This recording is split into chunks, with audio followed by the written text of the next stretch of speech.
हमारे गमलों में कुछ ऐसे पौधे भी हैं जिनको अलग करने का समय आ चुका है, जैसे कि ये पत्थर चट्टे का पौधा। तो ये पत्थर चट्टे का पौधा मैंने एक पत्तियों से ग्रो किया था तो आज इनको अलग करने का समय आ चुका है, मतलब इनको अलग कंटेनर देने का समय आ चुका है। तो वीडियो को अंत तक ज़रूर देखिए और हो सके तो लाइक शेयर और सब्सक्राइब ज़रूर करें। Hello everyone, welcome back to my YouTube channel. तो कुछ महीने पहले लगाए गए पौधों या फिर पौधे की कटिंग्स को आज मैं करूँगी अलग, जैसे कि क्रिसैंथेमम यानी गुलदाउदी और पत्थर चट्टे के पौधे को, जिसको मैंने एक पत्ती से ग्रो किया था। तो जब भी मैं कोई कटिंग्स या फिर कोई भी छोटा सा पौधा लगाती हूँ तो उनको कोई नया गमला या फिर नई मिट्टी में नहीं ग्रो करती हूँ। उनको मैं ग्रो करती हूँ ऐसे किसी बड़े कंटेनर के पौधे के नीचे, जिसमें उसको पूरे तरीके से सनलाइट ना मिल सके और वो उनकी छत्र छाया में अच्छी तरीके से बड़े हो सकें। तो ऐसे ही पौधे हमारे गार्डन में कुछ हैं, मतलब कुछ पौधे ऐसे हैं जिनको मैंने एक कंटेनर में बहुत ढेर सारे पौधे लगा रखे हैं। जैसे कि ये मेरा बड़ा सा कंटेनर जो है, ये इसमें मैंने पहले मोगरा लगाया था। तो मोगरा के बाद मैंने इसमें विंका और क्रिसैंथेमम के पौधे को भी लगाया था, जिसमें से मैंने विंका को अलग कर दिया था। क्रिसैंथेमम है, इसमें गुड़हल का पौधा यानी हिबिस्कस का पौधा भी बचा है। तो इन पौधों को आज मैं करूँगी इसमें से अलग और इनको लगाऊंगी एक अलग कंटेनर में, क्योंकि सर्दियों का मौसम शुरू हो रहा है और ये जो क्रिसैंथेमम का पौधा है इनको धूप की ज़रूरत है, जितनी हो सके उतनी ज़्यादा इनको धूप की ज़रूरत है। तो उस कंटेनर में इनको धूप नहीं मिलती है, इसलिए हम इनको आज करेंगे अलग। कुछ पौधे ऐसे भी हैं जो बीजों के माध्यम से ग्रो हो रहे हैं, जैसे कि ये मैक्सिकन पिटूनिया का पौधा। तो ये जो है बीजों के माध्यम से पौधे का रूप ले रहे हैं और इसमें मतलब गुलाब के पौधे में है दो पत्थर चट्टे का पौधा। आपके यहाँ पर इसे किस नाम से जानते हैं इसको ज़रूर बताइएगा। तो ये विंटर में बहुत अच्छी तरीके से फ्लावरिंग करता है।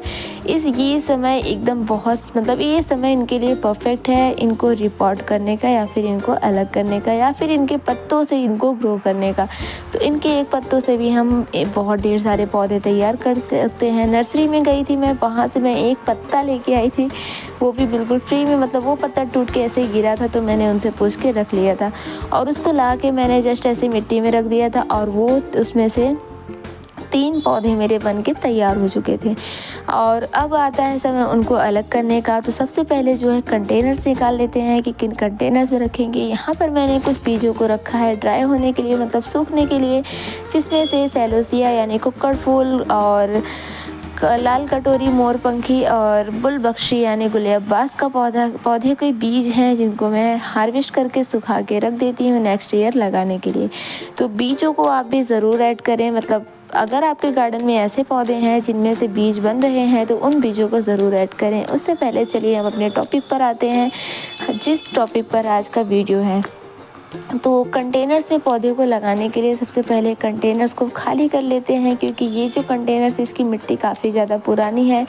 इसमें पर्सलेन का पौधा लगा हुआ था, जिसका सीज़न जाते ही मैंने उनको इसमें से निकाल फेंका और अब इसमें लगाएंगे हम कोई नया पौधा। तो देखिए ये जो हमारा कंटेनर है, इसमें मिट्टी पूरी तरीके से अटक गई थी और इसमें कोई भी ड्रेनेज होल नहीं है। तो ये जो मेरा कंटेनर है ये बहुत ही पुराना कंटेनर है और इन कंटेनर्स में मैंने ड्रेनेज होल नहीं बनाए रखा है। क्यों नहीं बनाया?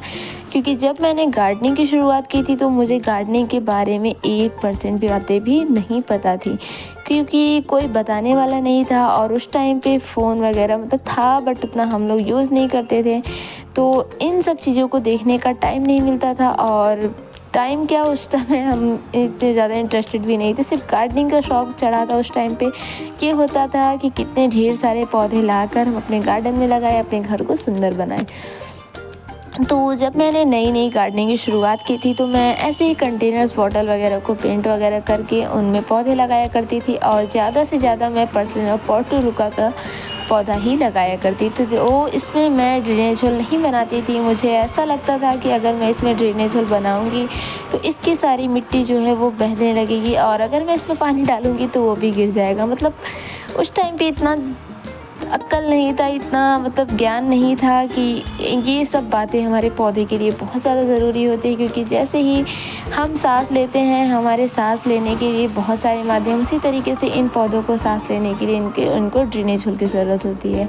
तो इसमें सबसे पहले हम निकालेंगे ड्रेनेज होल, और ये बातों बातों में ही हमारे दोनों गमले का ड्रेनेज होल बन गया। इसकी मिट्टी काफ़ी ज़्यादा चिकनी है, तो ये जो मेरा मिट्टी है ये एकदम वेल ड्रेनिंग सॉइल है, और इसमें मतलब इसी में हम डाल देंगे एलोवेरा जेल और इसी मिट्टी का यूज करेंगे। एलोवेरा के पौधे मेरे पास बस बहुत ढेर सारे हैं। ये छोटा छोटा सा प्लांट था, कंटेनर्स खाली था, तो इस वजह से मैंने उसमें लगा दिया था, लेकिन इसके पौधे बहुत ढेर सारे हैं तो मुझे इसकी ज़्यादा ज़रूरत नहीं थी। तो ये जो एलोवेरा जेल है इसको मैं इसी में कट करके डाल देती हूँ। इसमें मैं कट करके क्यों डाल रही हूँ ये भी मैं आप सबको अभी बताऊँगी।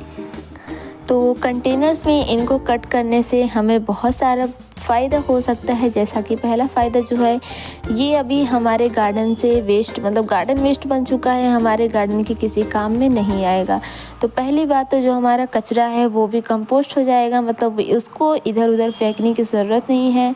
दूसरा फ़ायदा जो है, इनको गमले में डालने से ये होगा कि जो हमारी मिट्टी है वो थोड़ी सी कम लगेगी इसमें।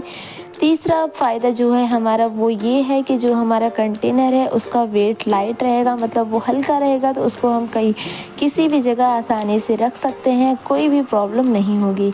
चौथा जो फ़ायदा है इसमें कंटेनर्स मतलब इस कंटेनर में एलोवेरा जेल डालने का, तो उससे जो है इन पौधों में मतलब वो जो एलोवेरा का प्लांट है वो कुछ दिनों में डिकम्पोस्ट होकर पूरी तरीके से खाद बन जाएगा। इससे क्या होगा कि हमें अपने पौधों को बार बार कंपोस्ट डालने की ज़रूरत नहीं पड़ेगी। तो बहुत सारे बेनिफिट्स होते हैं हमारे गार्डन वेस्ट में ही, जिससे हमारे पौधों को बहुत ज़्यादा फ़ायदा होता है। तो इस मिट्टी को हम डालेंगे। ये मिट्टी बहुत ही वेल ड्रेन है। इसको मैंने कैसे बनाया था, तो इसमें मैंने 50% गार्डन सॉयल, 30% इसमें कंपोस्ट या फिर काऊ डंग मैन्योर डाला था।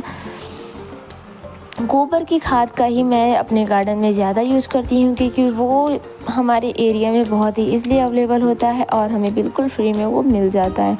और किसी भी ऑर्गेनिक खाद वगैरह का मैं यूज़ नहीं करती हूँ, सिर्फ़ और सिर्फ गोबर की खाद का यूज़ करती हूँ। जो मार्केट में जितनी सारी खाद मिलती हैं उन सब का भी मैं यूज़ नहीं करती हूँ अपने गार्डन में, ओनली गोबर का खाद यूज़ करती हूँ। तो इसमें 30% जो है गोबर की खाद है, 20% है रेत। इससे जो है हमारा गार्डन सॉइल में अगर हम इसको मिला देंगे तो ये हमारा वेल ड्रेनिंग सॉइल बनके बिल्कुल अच्छी तरीके से तैयार हो जाएगा।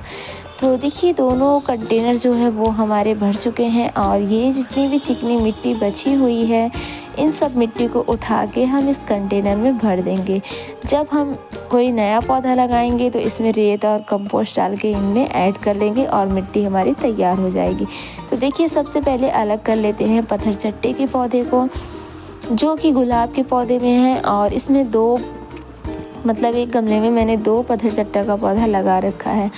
तो गुलाब को भी चाहिए अब आज़ादी, मतलब वो भी बड़ा हो रहा है तो उसको भी एक घर में वो अकेले रहना चाहता है। तो जैसे ही मैंने इसको चाकू की मदद से निकाला, ये कोने में जाकर गिर गया। फिर इसको मैं उठाने लगती हूँ और उठाने के बाद इसके रूट्स को चेक करती हूँ कहीं इसके रूट्स को कोई प्रॉब्लम तो नहीं हुई, लेकिन ये एकदम ढीठ प्राणी था, मतलब इसको कोई भी प्रॉब्लम नहीं हुई।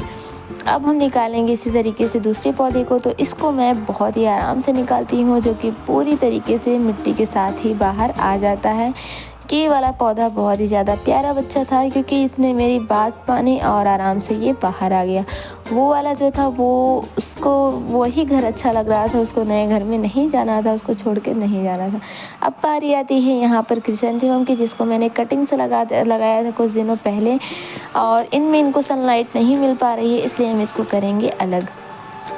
तो इनकी कटिंग्स जो हमने लगाई थी, देखिए कटिंग्स तो हमारी सक्सेसफुली ग्रो हो चुकी है, जिसमें काफ़ी अच्छी तरीके से इसमें रूट्स वगैरह भी आ गए हैं। तो ये भी हमारा इस गमले को छोड़कर अब जाएगा अपने दूसरे गमले में। तो ये पौधा भी हम ले लेते हैं और इनको भी हम लगाएंगे इसी मतलब देखते हैं किस कंटेनर में लगाते हैं। फ़िलहाल उसको उस कंटेनर में नहीं लगाएंगे, इनको हम ऐसे कंटेनर में लगाएंगे जहाँ पर उसको हम रख सकें तो उसको फुल सनलाइट मिल सके। अब इसमें लगाने की बारी आती है पत्थर चट्टे के पौधे को। तो ये वाला जो मिट्टी के साथ वाला पौधा रहता है, इसको मैं थोड़े से बड़े वाले कंटेनर में लगाना शुरू कर देती हूँ, और जैसे ही मैं इसको इसमें लगाती हूँ, ये तो मुझे बहुत ही ज़्यादा प्यारा लग रहा था। सर्दियों में ये फ्लावरिंग भी करता है, मैंने वीडियो में देखा था, और इसके बड़े पौधे को मैंने नहीं देखा था, तो उसके बारे में मुझे इतनी ज़्यादा नॉलेज नहीं थी। लेकिन इसमें विंटर में एक बार, साल में एक बार फ्लावरिंग ज़रूर होती है, इसलिए इसको विंटर में ट्रांसप्लांट या फिर रिपोर्ट करने का सही समय, ये बिल्कुल सही समय है इनको लगाने का। पत्तों के माध्यम से भी आप ग्रो कर सकते हैं। कैसे ग्रो कर सकते हैं? अगर आपको कहीं ये पौधा दिखे, तो जो इसके पत्ते होते हैं, बस एक पत्ते को लेकर आइए और उसको अपने किसी भी गमले के नीचे रख दीजिए। कुछ ही दिनों के बाद, 2 से 4 दिनों के बाद, आपको इसमें नए नए चेंजेस देखने को मिलेंगे, जैसे कि इनमें आपको रूट्स डेवलपमेंट शुरू हो जाए, देखने को मिलेगी।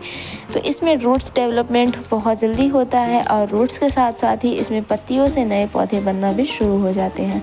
तो कुछ दिनों के बाद वो जो पत्तियां रहती हैं वो पौधे का रूप ले लेंगी, और एक नहीं बल्कि 3, 4 या फिर 5, 6 भी पौधे आपके तैयार हो सकते हैं। इस कंटेनर में एक पत्थर चट्टे का पौधा छूट गया था, तो उसको भी हम निकाल लेते हैं और इसको लगाएंगे हम इसी सेम कंटेनर में। जब ये थोड़ा सा बड़ा होगा तो फिर इसको नया और बड़ा घर हम ज़रूर देंगे। फ़िलहाल इसके लिए ये जितना बड़ा ये पौधा है, जितना छोटा पौधा है, उसके हिसाब से ये घर इसके लिए बिल्कुल परफेक्ट है, और इसमें ये बिल्कुल आराम से ग्रो होगा, बहुत ही अच्छी तरीके से ग्रो होगा। क्योंकि पौधे के अकॉर्डिंग भी पॉट रखना चाहिए। बहुत ज़्यादा बड़े पॉट में हमें छोटे छोटे पौधे नहीं लगाना चाहिए, नहीं तो उनकी ग्रोथ रुक सकती है। तो पहले मैंने सोचा कि इसको इस वाले कंटेनर में लगाती हूँ, लेकिन मैंने सोचा नहीं, इसको इसमें नहीं लगाएंगे, क्योंकि उसकी मिट्टी जो है वो थोड़ी रेतीली है। तो इसको हम लगाएंगे इस वाले कंटेनर में, जो कि बहुत ही ज़्यादा अच्छा है। छोटू सा है लेकिन काफ़ी अच्छा है। तो इनकी मिट्टी जो है वो तो एकदम वेल ड्रेन है ही, तो इसमें हम किसी भी प्रकार का कुछ भी खाद वगैरह ऐड नहीं करेंगे। इनकी मिट्टी की गुड़ाई करके जस्ट इसमें इसी तरीके से पौधे को लगा देंगे, जो कि बहुत ही ज़्यादा अच्छा लग रहा था। लगने के बाद इसमें थोड़ा सा टेढ़ा मेढ़ा हो गया है, क्योंकि वो हमारे नज़रों के सामने नहीं था। अगर नज़र के सामने रहता तो बिल्कुल सीधा रहता। क्यों सीधा रहता? हम उसको सपोर्ट दे देते और वो एकदम सीधा हो जाता, लेकिन उस जगह पे हमारी नज़र ज़्यादा नहीं पहुंच पाती थी, इतनी ज़्यादा हम केयर उस जगह की नहीं कर पाते थे। तो ये वाला जो पौधा बचा था, तो मैंने सोचा इसको इसी वाले गमले में लगा देते हैं, जिसमें मेरे बाकी के क्रिसैंथेमम हैं। तो इस तरीके से देखिए मैं इसमें लगा देती हूँ ये पौधे, जो कि अभी मैंने निकाले थे, और इसमें क्रिसैंथेमम और लगा दिया मैंने। इसको लगाने के बाद इसमें वाटरिंग करना बिल्कुल भी ना भूलें, और इसको वापस से मैं इसकी जगह पे सेट कर देती हूँ। और ये हमारे पौधे लग के तैयार हो चुके हैं।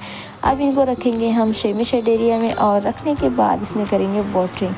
तो मैंने इसको पहले इधर खिसकाया, फिर मैंने इसको बीच में ही रखना शुरू कर दिया, और कुछ इस तरीके से यहाँ पर रखने के बाद ये बहुत ही ज़्यादा प्यारा लग रहा था, एक अच्छा सा लुक क्रिएट कर रहा था।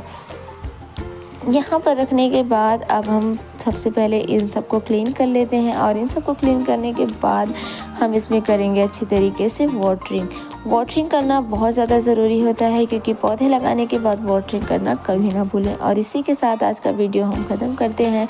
मिलते हैं एक नई वीडियो के साथ, एक नए एक्सपीरियंस के साथ। तब तक आप सब अपना ख्याल रखिए। Thank you so much for watching. Bye bye, take care.